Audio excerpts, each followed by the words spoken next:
नमस्कार बच्चों, आज हम न्यूटन के गति विषयक नियम के बारे में जानेंगे। न्यूटन ने गति के संबंध में 3 नियम दिए, जिसमें पहला नियम है जड़त्व का नियम।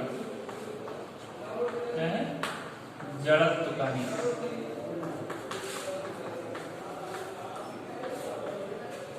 अब जड़त्व का नियम क्या है जानते हैं? जड़त्व क्या है?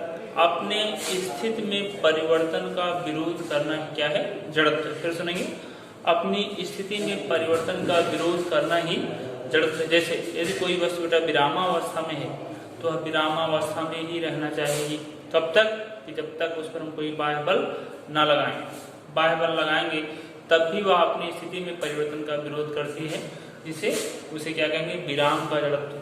अगर कोई वस्तु गत्यावस्था में है अर्थात गतिशील है और हमको उसको रोकना है, तब क्या करें? उस पर बाह्य बल लगाकर तभी उसको रोक सकते हैं। तो वहां पर जो जड़त्व लगेगा, हमको उसको रोकने के लिए बाह्य बल लगाएंगे, वहां पर जो जड़त्व लगेगा बेटा गति का जड़त्व कहलाएगा।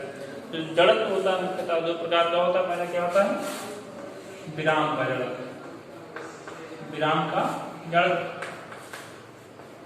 और जो दूसरा होता है गति का जड़त्व। गति का जड़त्व। अब गति का जड़त्व, विराम जानते हैं क्या है?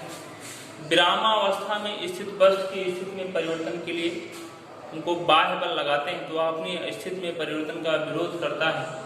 इसे कहते हैं विराम का जड़त्व कहते हैं। यदि कोई वस्तु गत्यावस्था में है और उसको हमको विराम मिलाना अर्थात उसकी स्थिति में परिवर्तन करना है तो हमको बाह्य बल लगाते हैं तो अपनी स्थिति में परिवर्तन का विरोध करता है।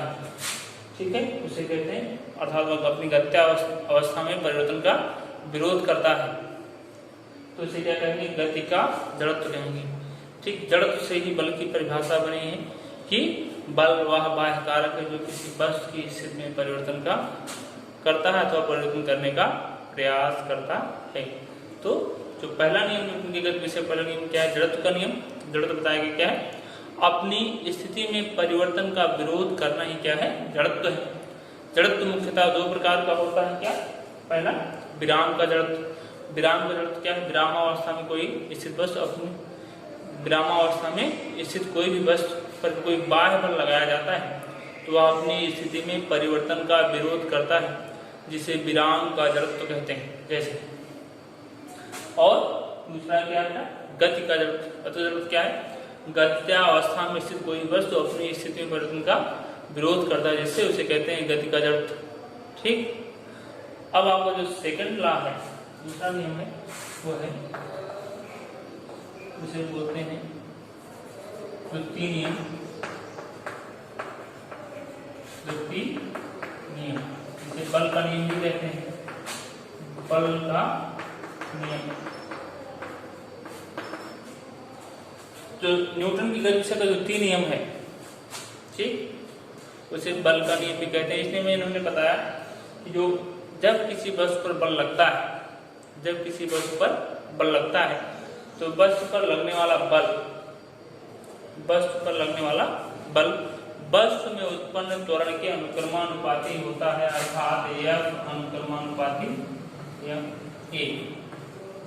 किसी वस्तु पर हम बल लगा रहे हैं तो जो वस्तु पर बल लगा रहे हैं वह बल वस्तु की स्थिति में परिवर्तन करेगा, क्योंकि बल की परिभाषा बल वह बाह्य कारक है जो किसी वस्तु की स्थिति में परिवर्तन करता है अथवा परिवर्तन करने का प्रयास करता है। जब किसी वस्तु पर बेटा बल लगाएंगे तो बल क्या करेगा? उस वस्तु की स्थिति में परिवर्तन करेगा। और जब स्थिति में परिवर्तन होगा अर्थात वस्तु के वेग में परिवर्तन होगा तो वेग परिवर्तन की दर को त्वरण कहते हैं। क्या कहते हैं? त्वरण। वेग परिवर्तन की दर क्या कहते हैं? त्वरण। बेटा इसमें क्या उत्पन्न होगा? त्वरण, अर्थात किसी वस्तु में बल के लगाने से क्या उत्पन्न होगा? त्वरण। तो वस्तु में उत्पन्न त्वरण वस्तु पर लगे बल के अनुक्रमानुपाती होता था।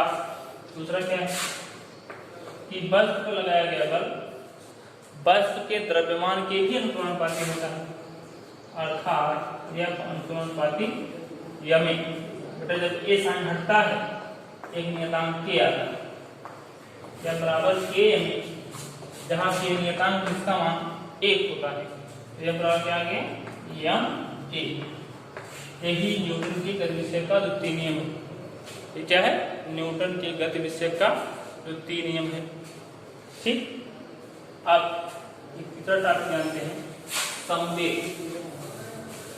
संवेग संवेग इसको मोमेंटम भी बोलते हैं। तो संवेग क्या है बेटा जान लेते हैं। किसी गतिशील वस्तु के द्रव्यमान तथा वेग के गुणनफल को संवेग कहते हैं। किसी गतिशील वस्तु के द्रव्यमान तथा वेग के गुणनफल को संवेग कहते हैं। संवेग को P से प्रदर्शित करते हैं। किससे? P से। P बराबर होता है द्रव्यमान गुणे वेग। तो द्रव्यमान का मान लीजिए m है, वेग कितना भी है, तो संवेग P बराबर कितना हो गया m भी। बेटा P का जो मात्रक होगा, मात्रक क्या होगा देखिए m है, m द्रव्यमान है, द्रव्यमान मात्रक क्या होगा किलोग्राम। भी वेग, वेग का मतलब क्या है मीटर पर सेकंड, तथा संवेग का मतलब क्या होगा किलोग्राम मीटर पर सेकंड। बीमा किलोग्राम बीमा बटा क्या हो गया m, मीटर बीमा क्या हो गया l, मीटर क्या है सेकंड, सेकंड में क्या हो गया t। सबको एक साथ रखेंगे m l t की पावर माइनस, और क्योंकि t ऊपर गया है t की पावर माइनस 1 हो गया संवेग की बीमा। अब न्यूटन का गति से तृतीय नियम पूछते हैं।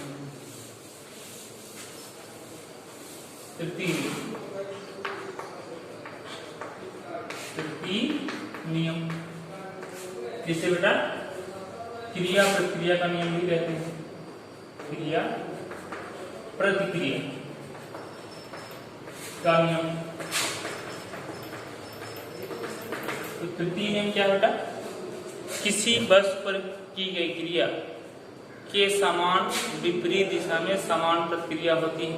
किसी भी वस्तु पर की गई क्रिया के समान विपरीत दिशा में समान परिमाण की प्रतिक्रिया होती है, जिसे क्रिया प्रतिक्रिया का नियम भी कहते हैं। ठीक, नियम भी सुनेंगे। किसी क्रिया के विपरीत दिशा में समान प्रतिक्रिया होती है, जिसे क्रिया प्रतिक्रिया का नियम कहते हैं। जैसे बेटा कुएं से हम पहले पानी भरते थे, तो बाल्टी में रस्सी बांधते थे, उसको एक घिरनी के माध्यम से रस्सी को खींचते थे कुएं से। कुएं में पानी जो बाल्टी पानी भर जाता तो कुएं से हम खींचे थे, तो रस्सी पर हम क्रिया करते थे। तो बाल्टी भी क्या करती थी, वो भीतर की ओर प्रतिक्रिया करती थी, परंतु हमारा जो बल है, हमारा जो द्रव्यमान जो व्यक्ति रस्सी बाल्टी को खींच रहा है, वह जल के द्रव्यमान से अधिक है, इसलिए प्रतिक्रिया के फलस्वरूप भी हम कुएं में नहीं गिरते हैं, और हम आसानी से जो बाल्टी है उसको कुएं से बाहर निकाल लेते हैं। ठीक, क्योंकि जितना जो हम बल लगाएंगे क्रिया करेंगे, बाल्टी अंदर तक क्या करते हैं प्रक्रिया करते हैं, लेकिन फिर भी हम खींच लेते हैं। एक क्रिया प्रक्रिया का उदाहरण। आज के लिए धन्यवाद। कल आपको बेटा आगे पढ़ाया जाएगा।